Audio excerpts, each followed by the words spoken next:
Yeah, man. But it drove me nuts. I got a movie rec for you. I don't know if I've done this. Stop me if I have. Okay. Have you seen the movie A Simple Plan? Yes. Wait a minute. It's a Sam Raimi movie. Yes. It's incredible. Who is that? Michael Douglas? No, it's Bill Paxton, Billy Bob Thornton, Bridget Fonda, some other guy who was great. Boy, that's a 90s cast right Dude, there. it's fucking amazing. All right. It's one of the best movies I've seen in forever. What got you watching that? I go through like best neo-noir lists online, and I watched another one after this. It was also great called, what was it called? One False Move. And it's also Bill Paxton and Billy Bob Thornton from the 90s, and it's Billy Bob wrote it. Wow. It's really good. Oh, really? It's another neo-noir. It's violent as shit. You know who directed it? That guy, Carl Franklin, who did Devil in a Blue Dress. Oh, really? Ah, okay. Yeah, he's a really cool director. Like it's beautiful shots and cool, like just cool looking, and it's cool when you notice the direction, but it doesn't take you out of it. Yeah. Right. But yeah, it's great. And A Simple Plan is like incredible. I love a snowy noir. Yeah, like Fargo. Yeah. Which might be a year before this. So Simple Plan is basically two brothers live in the sticks and they find a crash plane with drug money on it. And how it starts breaking up the family, breaking up the trust between them. And one of the brothers is like slow and something's off about him. It's Billy Bob. He's fucking amazing in it. And He had a run of slow characters. That, Sling Blade. you know he wanted I Am Sam. He was like, have I not proven myself? Yeah, exactly. Yeah. Oh wow! Look at that. This is odd. This is a great premise already. It's great, and it's, you know what though? It's like there's a lot of cliches they could have fallen into with this, and they avoid all of them. It's like it's unpredictable, and it's there's just not a misstep. Like every scene worked and mattered, and the dialogue is so fucking real. It's just incredible. Is this the one where Billy Bob says, "Think bad, and bad's what you get"? I don't remember that line. Well, what's great about these movies is they don't really make these anymore where it's just a movie about a story. Now everything's got to have a message or like some kind of virtuous moment, lesson. This is just like, this crazy thing happened and it's pretty interesting, entertaining. I think you'll like it.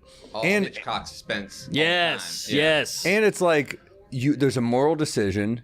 You decide, you make usually the bad one, and let's see what happens. Do you get away with it? Yeah. And it's a decision that makes sense. It's a decision that you're like, I could see myself doing this. This is, it's relatable. It's so good, dude. It's worth a watch. I'm hooked. I'm gonna watch. Also another rec. I got a double rec for you, motherfuckers. Shit. I read a lot of noir. Mm-hmm. For somehow, I never read The Black Dahlia till recently. It's incredible. Really? It's so fucking good. I've only seen the movie. True story. I heard the movie sucks. It was okay. It was okay. It was Josh Hartnett, right? Yeah. It's just a weird pick for like a hardened PI. He's fine, but it's fucking good, dude. Really? Yeah, Elroy rules. Oh, there you go. Hey, there she is.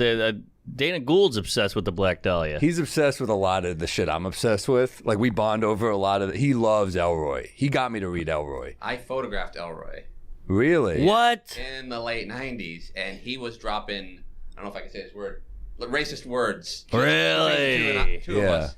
Yeah. Well, It wasn't you the know. N-word, it was like, starts with a J.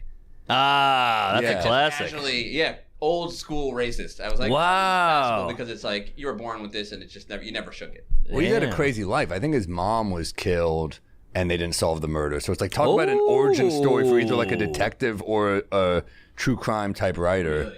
Really? But boy, Elroy.